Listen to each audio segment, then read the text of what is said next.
The broadcast is now starting. All attendees are in listen-only mode.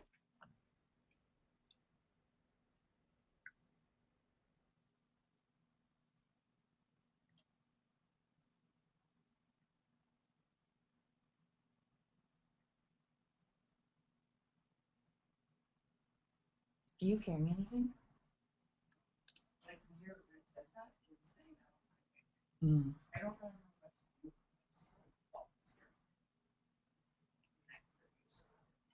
There we go. Well, good day, everyone. I would like to welcome everyone and thank you for joining us today for the start of our 2013 Community of Practice webinar series. We provide these webinars in order to support ongoing professional development for the members of our community of practice and the alumni of our RIP2 certificate program. If you have an engagement or research project that you would like to share with our 850 member strong and growing community, I would like to encourage you to contact us so that we can co-host future webinars. Well, the purpose of the webinar today is to provide you with a theoretical and practical overview of approaches to community engagement for improving cancer screening rates in diverse communities.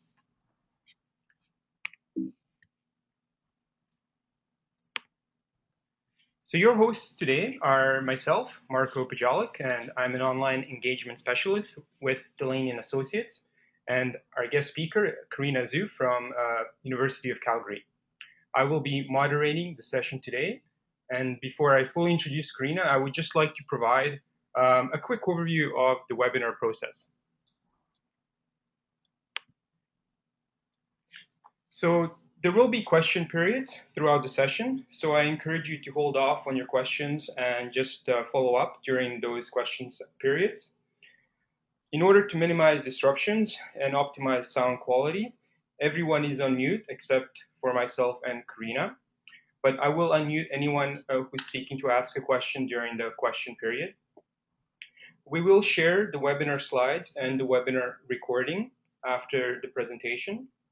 And if for some unforeseen reason the connection drops and the webinar stops, we will resume the webinar promptly. And due to a time limitation and due to a variety of system configurations, unfortunately, we're not able to offer technical troubleshooting during this webinar, but I encourage you to, if you have any issues, to please visit support.citrixonline.com.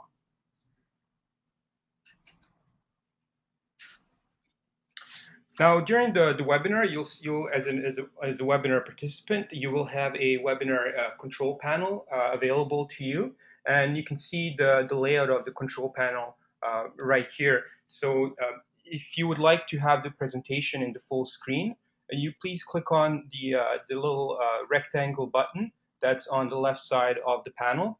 Now, this is a Mac screenshot, so it might not be exactly the same on the Windows computer, but just in case, you will have something very similar on your control panel as well. When we have the question period, please use the raise the hand button indicated there to notify me that you would like to be unmuted and that you would like to ask a question using your microphone, so using the audio feature. Now, if you don't have a microphone or if you prefer to type in a question, there is a chat panel or a question panel at the bottom of your webinar control panel, and you can use that one to then just type in a question, and I'll see it, and then I will just narrate that question to the group, and we can answer your question that way as well.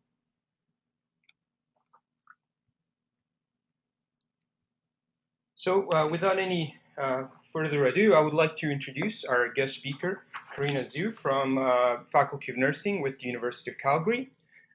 Carina is a nurse. She has a Master's of Public Health degree, and she will today discuss the findings from a high-level literature review that she wrote on best practices and trends in engaging community-based organizations in reaching ethnically and culturally diverse individuals. So this important report was commissioned by Alberta Health Services in order to increase screening rates for breast, cervical, and colorectal cancer. Carina wrote the report while working as a research associate with the Alberta Health Service. So we're very excited to have Carina join us, and I do hope that you find this webinar useful to understand some of the theoretical and practical approaches to community engagement. So please join me in welcoming Carina. And Carina, take it away. I will change the screen over to you now. And so you're good to go.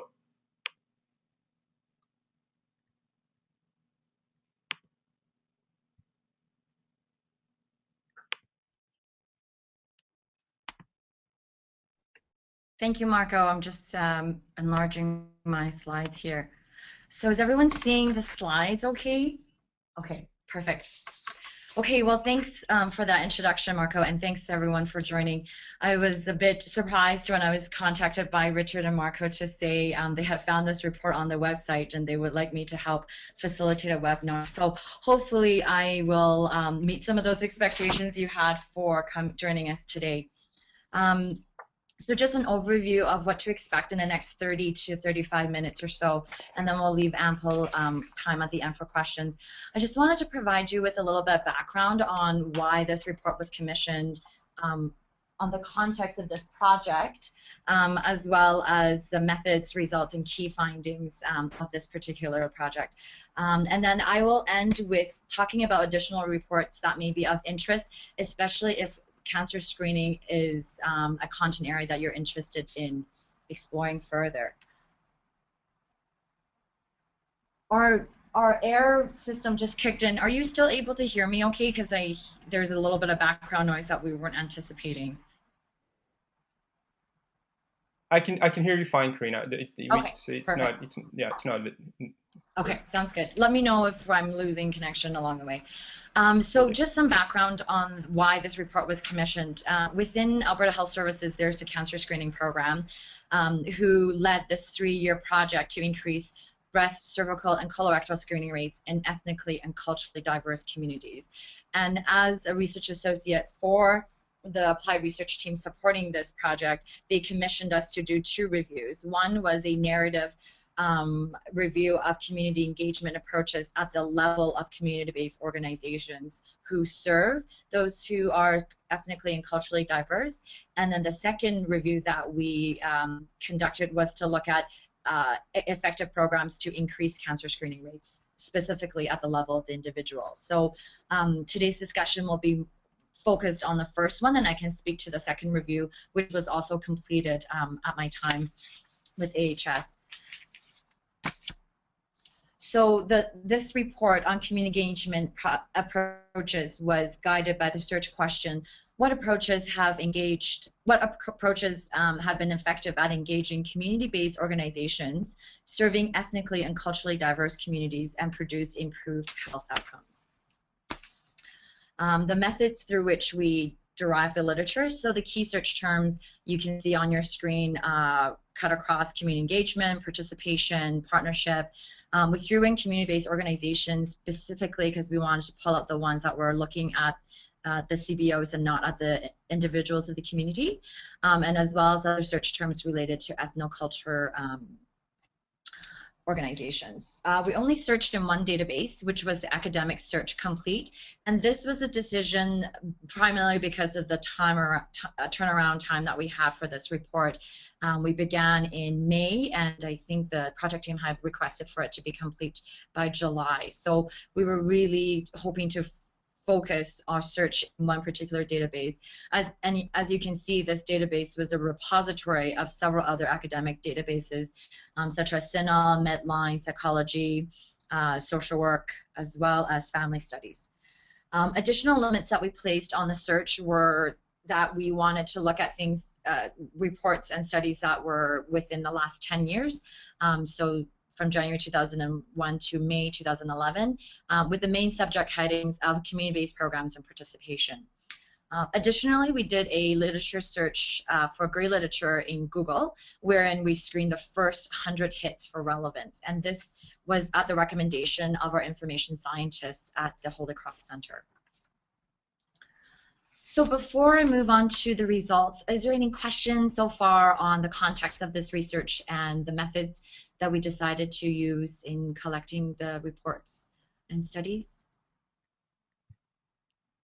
Thanks, Karina. We'll just give the audience a minute here if they have any questions or if they want to type it into the chat box or if they want to raise a hand. I'll be monitoring that. Sure.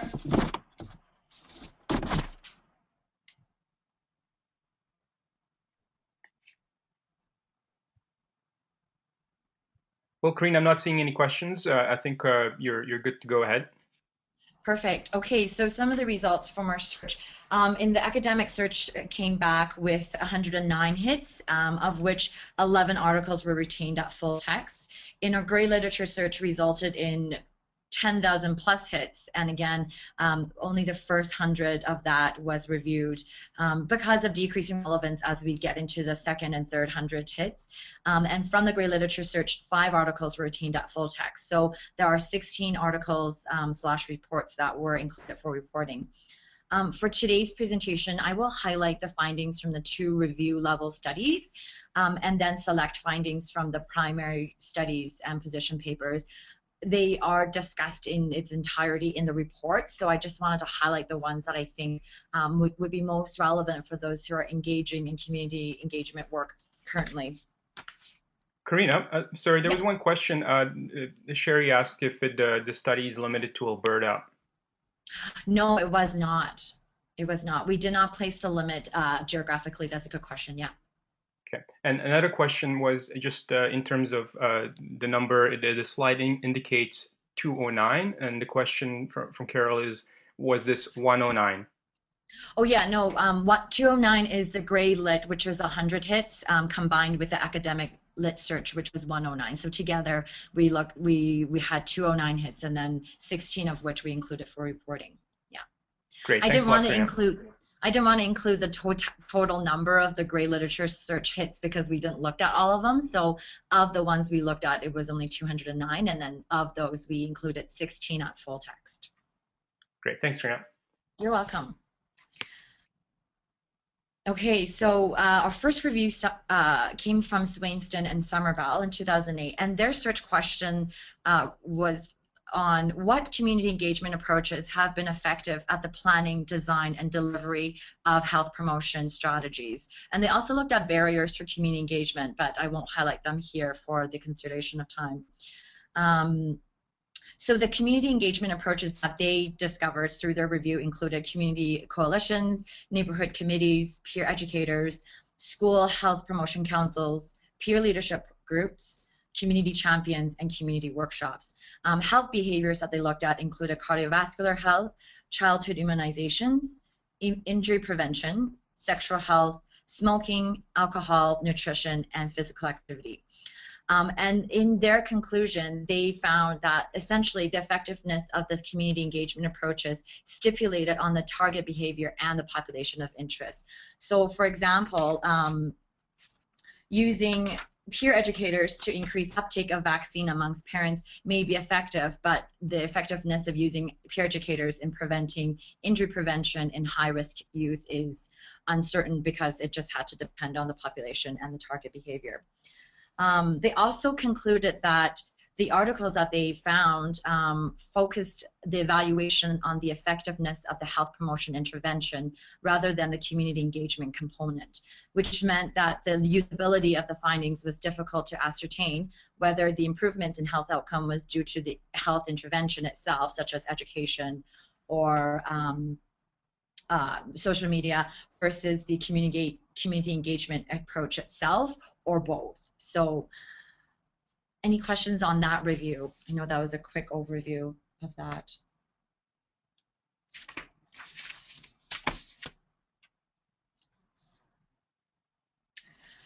So the second review by Atri et al. Examined the impact of community engagement on participants, and in their collection of studies, 3 main types of community engagement initiatives were found.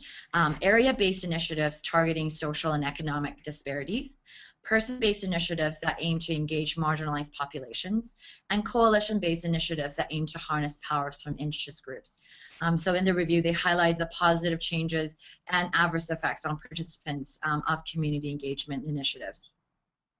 They are listed on the screen that you have. I won't reiterate. I think for those who have worked in community engagement for a number of years can attest to some of those positive and adverse effects of community engagement on participants. Interestingly, in their review, they found no initiatives that were controlled solely by community members. So there was always this shared power between the health agency and the communities themselves. So moving on, findings from the primary studies, position papers, and technical reports. In total, we included 14 for reporting, and these can be summarized in the 3 main categories that are listed on your screen there. In general, the primary studies, position papers, and technical reports either alluded to their approaches for community engagement, spoke to the importance of having certain principles for community engagement, or cautioned against important considerations in community engagement. Again, all 3 of these themes are discussed in further length in the report. For the brevity of discussion today, I will highlight the approaches and models for community engagement from the primary studies. It should be noted that obviously there is some degree of overlap between these 3 categories, and in general, if you are looking through the report afterwards, those who provided principles of community engagement but didn't offer recommendations on how to operationalize those principles in a model were grouped in the principle discussion. So the 4 that we'll talk a little bit about today are listed on the screen. So the first set of recommendations comes from the National Institute for Health and Clinical Excellence, short formed NICE. I thought that was a very fitting short form for today's, or for the community engagement recommendations I came up with. NICE recommendations. The second framework we'll look at is actually from Ontario, Canada, which came from work from the local health integration networks. The third guide that we'll look at came from the University of California, San Francisco, which provides a set of questions for the health agency, excuse me, to consider before engaging in community work with organizations. And then lastly, the Center for Ethnicity and Health model for work with their Black and ethnic minority groups. So the NICE recommendations from the UK, these recommendations were derived from their extensive analysis of various types of data, including government policies. They did a systematic review of community approaches within the literature. They modeled the economic cost of CE, and they also incorporated program theory and evaluation principles in deriving their recommendations. In the manuscript itself, so in the manuscript in which NICE made these recommendations, they also provide suggestions on how each recommendation could be operationalized. So talking about who should act, what resources are needed, and what the target of each recommendation should be. So as you can see, the recommendations can be summarized in 4 major categories on the right-hand side of that column of that table. So first is the prerequisites for success, and that's to prepare the health agency in being ready, quote unquote, to engage in community engagement with their organizations. The second component talks about the infrastructure to support implementation. So this report refers to the training and development of those working with the community, establishing partnerships, and supporting implementation of the local-based initiatives. The third component was focused on supporting an increasing level of engagement, so utilizing various consultation methods such as workshops, using community members as champions or agents of change. And lastly, their last recommendation spoke to the evaluation of community engagement approaches. If you recall from the first review study that we talked about, one of the findings that the authors concluded was because the evaluation focused on the health promotion intervention itself, it wasn't clear whether the improved health outcome was a result of the health intervention, the community engagement approach, or both. So this actually aligns nicely to the results of our first review study. The second framework we'll look at came from Ontario, Canada, like I had spoken to earlier. So for those of you who aren't from Ontario, myself included, the local health integration networks are akin to health regions within a particular jurisdiction. So within the context of Alberta, they were the former Calgary Capital Health Regions before we all amalgamated into Alberta Health Services.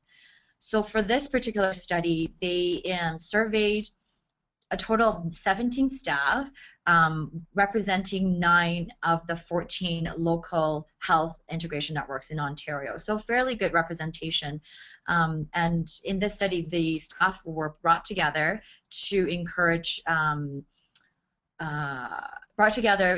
conduct a concept mapping in thinking about the different components that they think are important in community engagement framework. So these were staff that were working frontline in the local health integration networks, and they went through the concept mapping to identify what they felt as frontline providers are the 6 major components of a framework. And these are it. So I think, again, for those who have been working in community engagement for years, I don't think any of these principles are shocking. So they spoke to collaboration, the need to work across sectors and within the departmental areas. Accessibility for the community members and the community-based organizations to have a voice in the health planning of the health agency and organization. Being able to support the education of community members to participate, having principles in their community engagement framework. And unfortunately, in this particular manuscript, they didn't specify which principles they were speaking to, but just the fact that the staff had spoke to the need to have principles in a community engagement framework. And then lastly, speaking to the organizational support and capacity to either maintain or increase community engagement with existing communities. Because this study was explorative in nature in coming up with this framework, they didn't provide any recommendations on how the framework can be operationalized. Next, we go to the Clinical Translational Science Institute at the University of California, San Francisco guide for research collaborations with community-based organizations. So this guide suggested a series of questions for the community agents, for the health agency, or for the researchers to consider before initiating contact with community-based organizations.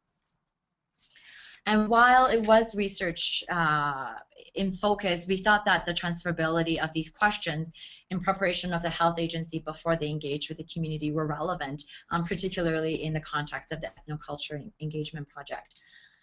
So as you can see, the questions traverse across thinking about what the intention of engagement is from the perspective of the health agency, what exactly is the goal or the task that we're hoping to accomplish, what is the fit between the health agency and the community for this particular project, what kind of dedication are we willing to put forth as the health agency, and what kind of commitment are we looking for from the communities themselves.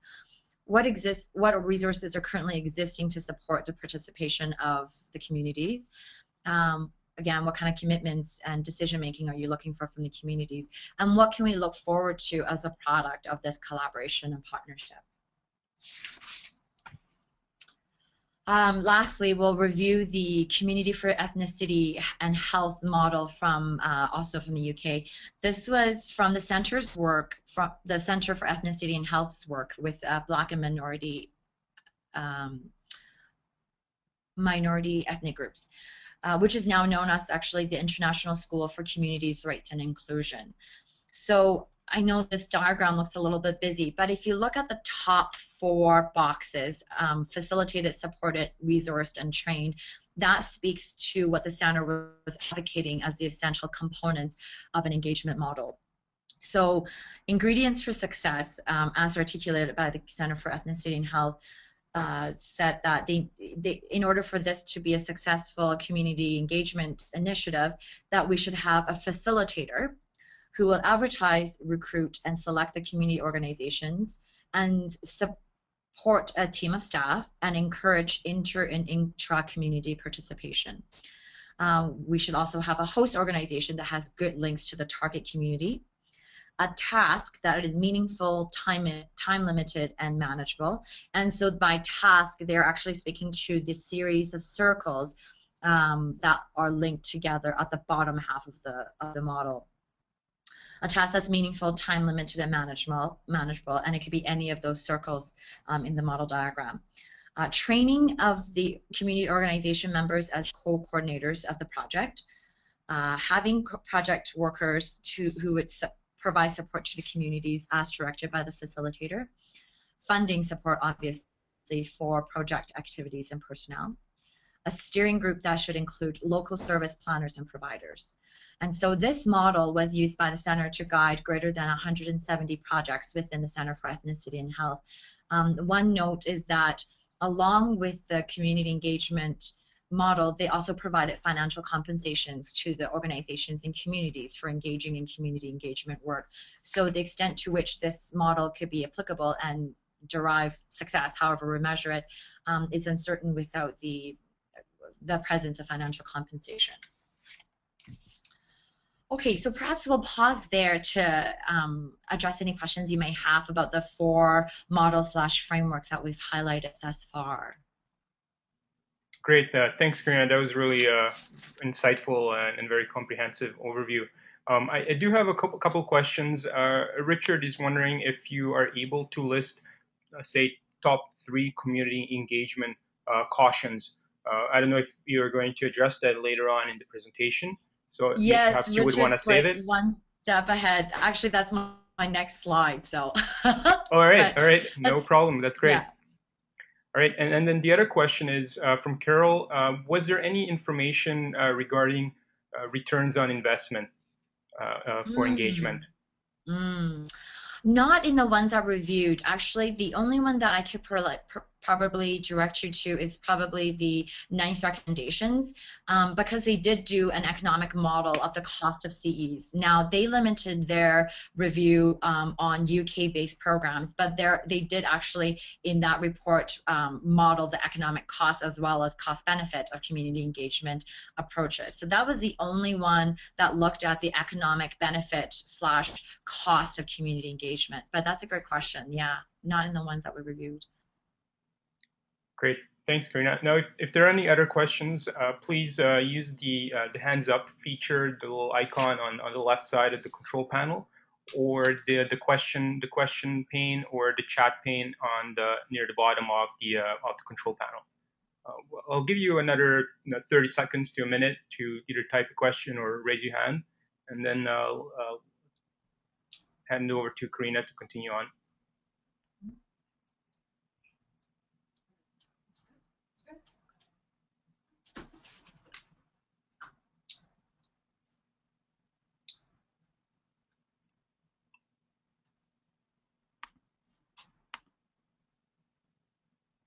Okay, so I do have a question here from Maz. Was any sort of asset mapping done with communities first before this project?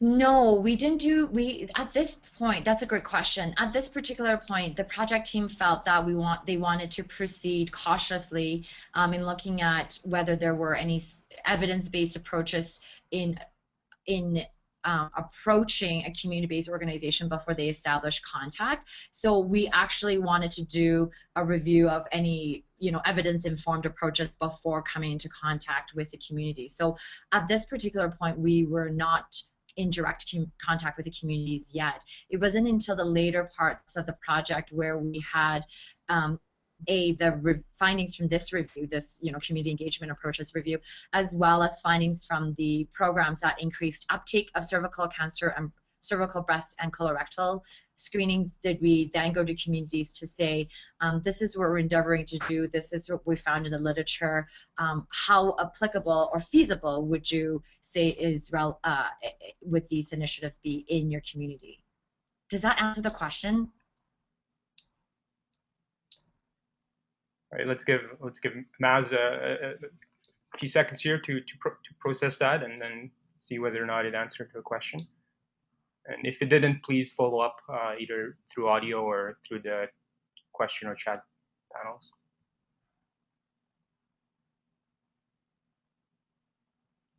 All right, sounds like you answered it. She says, yeah, thanks. So if I don't think that there are no other questions at this time, so Carina, please go ahead and continue on. Okay, perfect. And I just want to say that I do have a tendency to talk quite fast, and it's probably my second time facilitating a webinar, so I'm also slightly nervous, which doesn't help with the speaking fast. Well, you're doing If there great. are anything, if I did, talk too quickly over a section, please feel free to email me, and I'm more than happy to address those questions or clarifications later. Okay, so I think it was Richard that wanted to know about the cautionary considerations. Oops, there we go. So from the literature review, from this review, that there were quite a few considerations that were cautioned in the studies that were selected for reporting. So the first one talked about from Schmidtke, if I'm saying that correctly. I think it was actually a report from BC. Talked about while building on existing partnerships with community-based organizations may be a good idea. And perhaps I'll clarify what we meant in the project by community-based organizations. These were settlement agencies or immigration services that tailored to our target community, which were ethnically and culturally diverse groups. So not even just immigration and settlement, but even those who provided translation services or some sort of support for those who are ethnically and culturally diverse. Anyway, so the first caution, the consideration talked about that while building on existing relationships with CBOs, community-based organizations, is a good idea, it may further perpetuate unequal access to representation. So in essence, groups that were not already connected to these agencies will remain under or unrepresented should we continually rely on these existing ties. The second consideration talked about the ambiguous role of the community versus the health agency and scientists. So Dyer differentiated between the technical knowledge held by the scientists and the quote-unquote lived experience by the community, and how in some ways they're dichotomized and how we value those types of knowledge. Without clearly stating how community members are involved for what purpose, participants do not have the authority or the knowledge to challenge the health agency.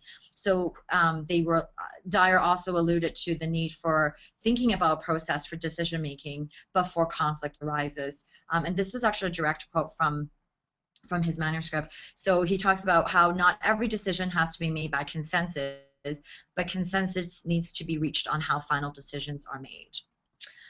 The third cautionary consideration speaks to the diversity within communities. So as much as we like to group individuals or communities together by one or two traits such as ethnicity and culture and language and education, the heterogeneity within communities are sometimes far greater than those between communities.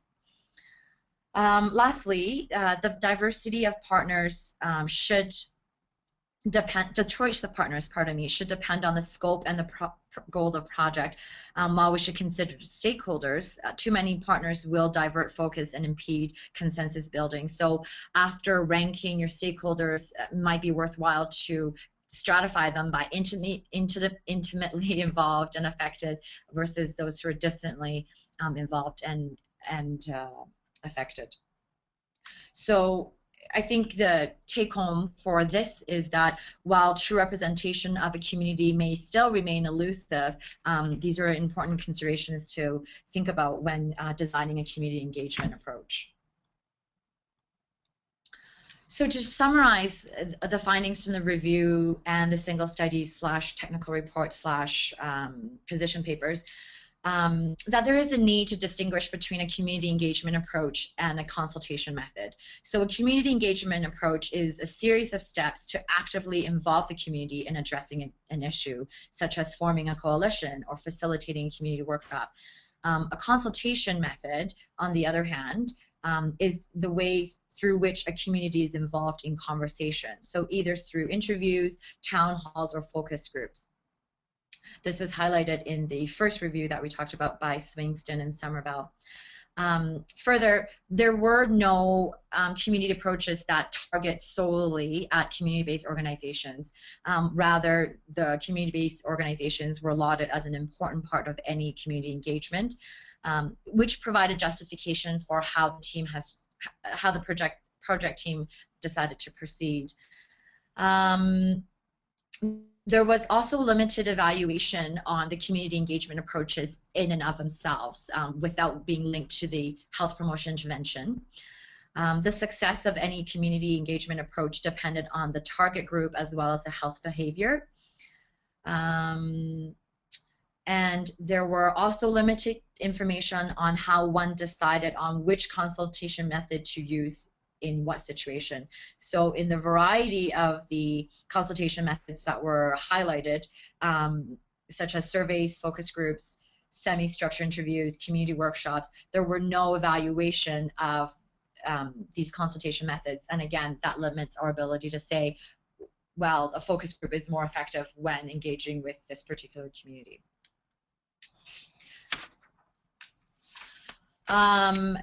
So to add on to our summary, the question perhaps that we need to ask when we're thinking about designing community engagement approach is to ask ourselves what level of engagement is desired and for what outcome. This levels of engagement by Poppy in 2010 is actually really similar by the ladder of citizen participation by Sherry Arnstein, for those of you who are familiar with the health promotion literature from 1969. So Sherry Arnstein talked about this 3 strata of citizen participation: non-participation, which is straight, which refers to just informing, like a one-way conversation between the health agency to the participants in informing them about a health need or health issue. Second strata is tokenism, so giving voice to the participants but really no promise to act. And the third strata would be stratum, sorry, because we're in singular, would be citizen power. So forming an equal partnership, delegated power, and giving control to the citizen.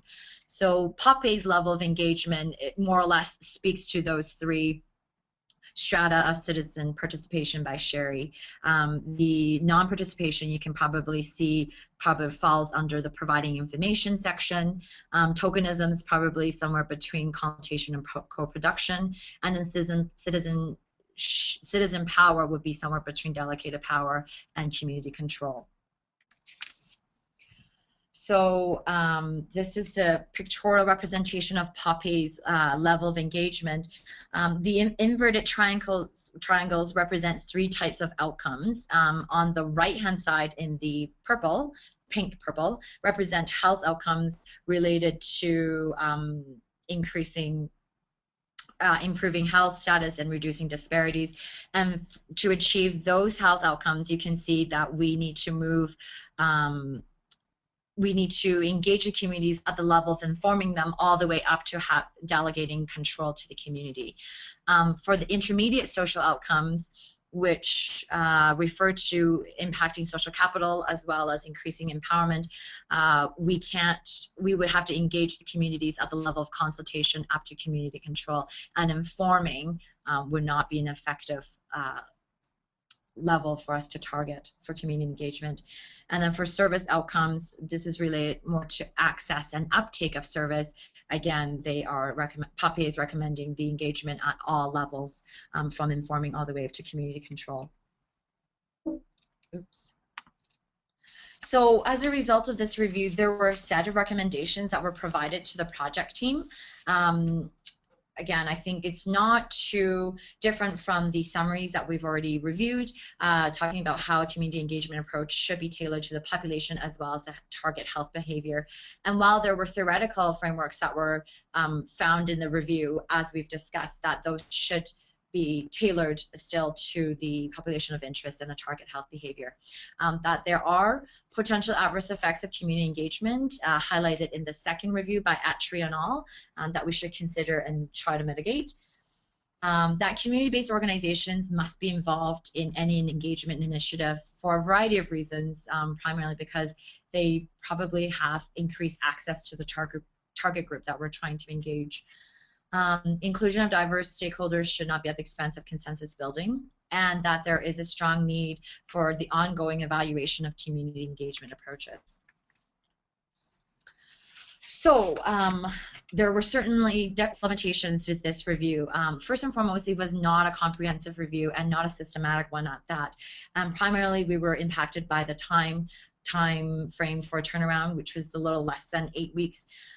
So we only conducted the search in one database, the Academic Search Complete, which, you know, even though it's a repository of many other databases, databases, it cannot replace searching in each individual database alone. And this was at the advice of our information scientists, and has something to do with indexing, that it wasn't that the search in academic search complete didn't replace searching in CINAHL on its own because of indexing. Anyway, I don't really know the nitty-gritties of that.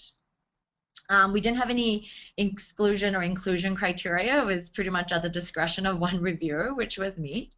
But there was confidence in that the studies selected were consistent with the purpose of the review as well as with the project, because the project team and myself met regularly to discuss what was coming through the review. Yeah, so I think those are the limitations, and I think, you know, I would cautiously interpret the recommendations within context of this project and of this particular review. So, of course, as you can appreciate, this was not done by myself at all. I just want to acknowledge Dr. Deb McNeil and Dr. Lorraine Shack for their feedback and improvements on the manuscript. The project team, which included Charlene Moe and Rosanna Taylor in providing content feedback. Shivani was instrumental in helping me set up the design, and then Marcus was my lovely information scientist who met tirelessly with me to review the search strategy and come up with search terms. So I thought I would end by providing some additional reports of interest. I know Marco had advertised this as a review of approaches at increasing breast, cervical, and colorectal cancer screening. And while we didn't talk about those programs targeting the individual specifically today, I just want to bring you to these two reviews that we also did at our applied research department that may be of use for those of you who are working cancer screening. So we actually did a promising practices review of cancer screening in Aboriginal communities. And just briefly, that report looked at cancer screening programs in Canada, US, Australia, and New Zealand. So anywhere where there were Aboriginal populations, we were quite expansive in our selection of literature there. That also included a search in grey literature. Let me just pull up the stats here. So we looked at 6 academic databases, 29 websites. We had over 3,000 hits. There was 2 reviewers on that promising practices review for the Aboriginal communities. And we actually looked at scientific rigor, the extent to which each study reflected principles of cultural alignment and sensitivity, and then also the promising practices appraisal. So you'll find the report in the link that is on there. Again, if you have any questions, it was myself and another colleague from the department who wrote that review, so I'm happy to answer any questions related to that. The follow-up manuscript to what we talked about today, so not the community engagement approaches report, but the ones that looked at specific programs that increased uptake of breast, cervical, and colorectal cancer screening. We were actually in the process of submitting this for publication, so I apologize I won't be able to circulate the report in its entirety, but I am more than happy to provide the executive summary and a reference list for those of you who are interested in reading more about that. And I did say to Marco, you know, if we are not pushing forward with publication, I think we're more than happy to make that available on our website as well, on the Alberta Health Services website. The link for this report that we just talked about is there for you. And again, if you have any additional questions or points for clarification, please feel free to contact me.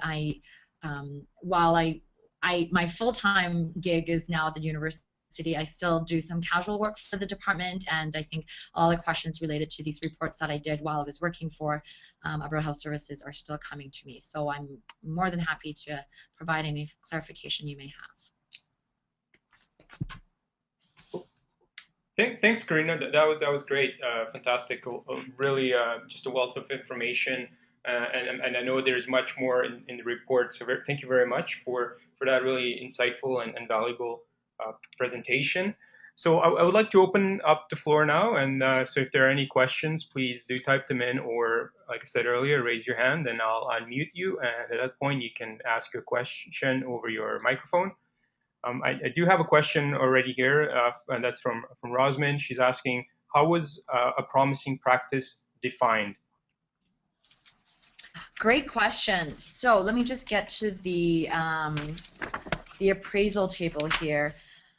So the promising practices appraisal framework we actually took from the obesity and healthy living literature. So we looked at three components in ranking the level of promise: the certainty of effectiveness, which is essentially their scientific rigor, whether the study derived negative, neutral, positive, or unknown outcomes, and whether the scientific rigor was high, mid, or low. So using those two categories, we provided a rank between low, middle, and high in the certainty of effect. So that was the first domain of a promising practice. The second domain of promising practice was potential for population impact. And here we looked at the logic of the program and intervention, the reach of the program, whether it reached greater than 500 participants or more than 50% of the community, and then the uptake, so essentially the response rate, whether there were more than 50 participants who agreed to participate in the program. And we cross-referenced those three program characteristics: logic, reach, and uptake, against the cultural appraisal. So this was looking at whether the program was culturally aligned and sensitive to the community itself. And then using those two categories, we also derived a ranking between low, middle, or high in terms of potential for population impact. And then using the ranking, I know it's clear as mud. If you look at the report, there's the ranking in the back of it. But anyway, so using the rank from the certainty of effectiveness and the rank from potential for population impact, then we derived a promising ranking, depending on where they sat in low, middle, or high in terms of certainty of effectiveness and potential for population impact. So if you want to look at this framework, I would encourage you to look, let me just get to the slide here, go back, oops, okay. I would encourage you to look up the review that we did on the cancer screening in the Aboriginal communities in the first report here. If you follow that link and you go to page 24, it actually concisely sums up how we rank the programs in their level of promise. Yeah, and in the Appendix D, page 24. I hope that answers your question. Great, thanks, Carina. So while Rosman takes that in, there's another question from Maricon. In retrospect, would you have gone back to the community first before delving into the literature? That's a good question.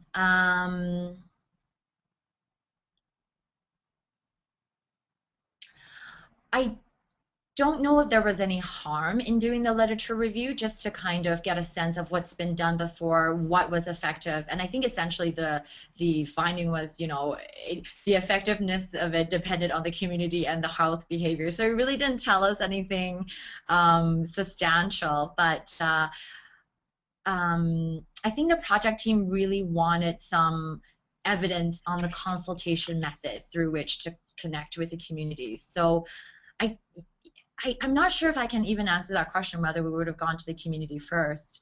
Let me think on that. I don't think it would have hurt. I don't think it would have hurt to done this concurrently, I guess, to do our homework and sift through the literature while talking to the community and say, look, what is working for you? What have you done before with health agencies? What should we avoid doing? Yeah, you're right. No, yeah, perhaps we should have done that concurrently. Sounds good. I think, yeah, and if Carina, perhaps you can exchange further emails with Maricon if anything else comes up. Rosman says thanks. In terms of getting a copy of the slide deck, yes, we will circulate the slide deck. That's okay, right? I think we discussed that, Carina, or that we can put that up. We'll share the webinar recording as well as the slide deck, and we will send a link to these reports in the follow-up email. So look out for an email from us tomorrow. On the issue of group representativeness, Richard asks, do you have any suggestions from your reading or reflection on how one could assess representation prior to engagement? Yes, actually, there was one article that came through. Let me just get to that page here. So on the community engagement report on page 8, I believe, one of the studies that we included for reporting from Lane and Tribe in 2010 actually talks about finding a local organization who is willing and able to partner and for you as a health agency to ascertain their level of representation. So they advise to avoid selecting an organization whose views may not fully represent the greater community, that the health agency or those who are engaging in community engagement work needed to spend sufficient time within the community to decide which organizations to engage with. So starting with a list of community-based organizations and then just going into that setting to see what the assessment of that agency is by the community members themselves, like sort of the word of mouth assessment of how connected they are. Great, thanks, Carina. I'll just leave the question session open for that are 30 seconds or so. So if you have any follow-ups or any additional questions, please enter them now. And otherwise, we'll proceed with the conclusion of the webinar.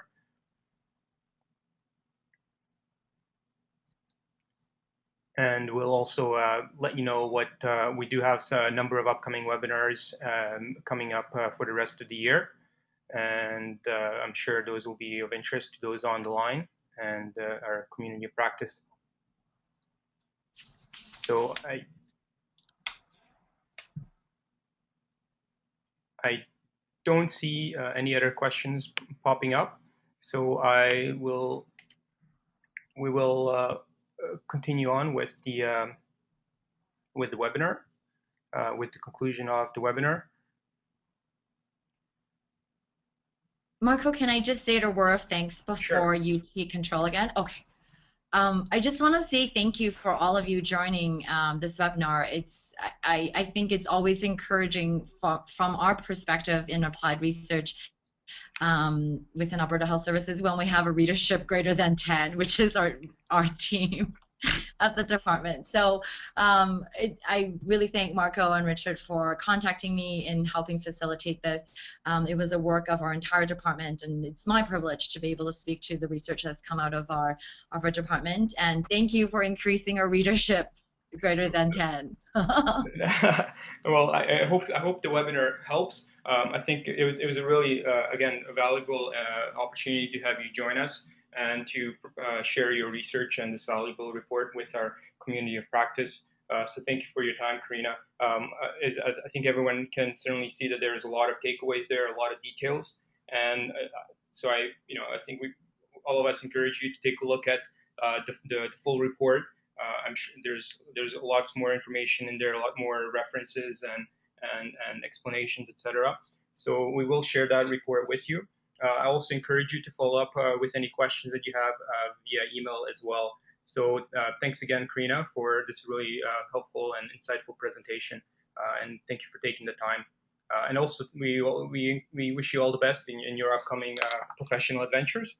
So Thank you. Before we sign off, I just wanted to share with you our other upcoming free webinars. These are listed on our website, and you can see them here. Let's go back one slide. So we have Assessing the Culture of Consultation. This is our new assessment framework for organizations to evaluate their culture of public consultation and engagement in their organizations. We do have another one following up then on current trends and best practices in online engagement. We'll be hosting that one. And then we have engagement innovation, so appreciative inquiry for public participation. And finally, how to effectively chair and facilitate virtual meetings. We do have some other ones, but I thought these would be the best ones to highlight for the health audience in terms of being relevance for your work. So as we are Canada's leading provider of IP2 certificate training and a nationally recognized leader for excellence in this field. And as part of that, we like to do these webinars to support our growing community of practice. We're approximately 850 members so far, and we will be continuing on. So if anyone would like to join us and present a webinar as part of that series, please do get in touch with us.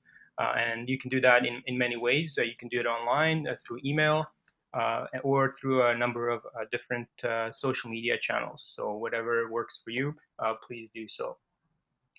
Finally, I just want to say thank you to everyone and for joining and for helping us have a really engaging session with a number of questions and a really good discussion. And thank you for supporting our own community of practice. And please join us again. I look forward to it. And thank you again to Carina. So at this point, I'll sign off. Unless there are any final questions or comments, I'll leave the line open for a few more seconds.